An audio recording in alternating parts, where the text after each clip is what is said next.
దేవుని ప్రణాళిక ప్రకారం నియమించుకొని ఆయన వాడుకుంటున్న పాత్రలను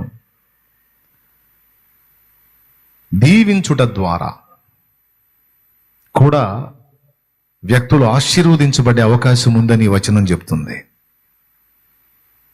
అక్కడ స్పష్టంగా చెప్పాడు, నిన్ను ఆశీర్వదించే వారిని నేను ఆశీర్వదిస్తాను అన్నాడు. అంటే అబ్రహాముని ఒకడు ఆశీర్వదిస్తే ఆటోమేటిక్గా దేవుడు అబ్రహామును ఆశీర్వదించిన వాడిని ఆశీర్వదిస్తాడట.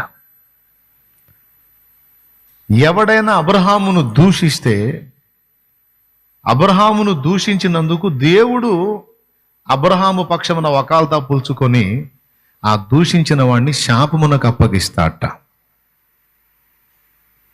ఇక ఇక్కడ అబ్రహాము నిమిత్తం ఏమి లేదు.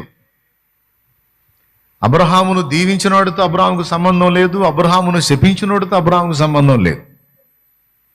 అబ్రహాము దేవుణ్ణి చూసుకుంటా నడుస్తా వెళ్ళిపోతాడు. ముందు దేవుడు వెళ్తుంటాడు, వెంటబడి అబ్రహాం వెళ్తా ఉంటాడు. ఇక ఎవరెవరు అబ్రహామును బట్టి ఏ విధంగా పొందుతారో అది వారి వ్యక్తిగతం. ఒకవేళ అబ్రహామును దూషించారనుకో, అబ్రహాంకు తెలియదు ఆ సంగతి, కానీ శాపం వాడి మీదకి వెళ్ళిపోద్ది ఆటోమేటిక్గా. ఆ వ్యక్తుల మీదకి ఆ శాపం దిగిద్ది.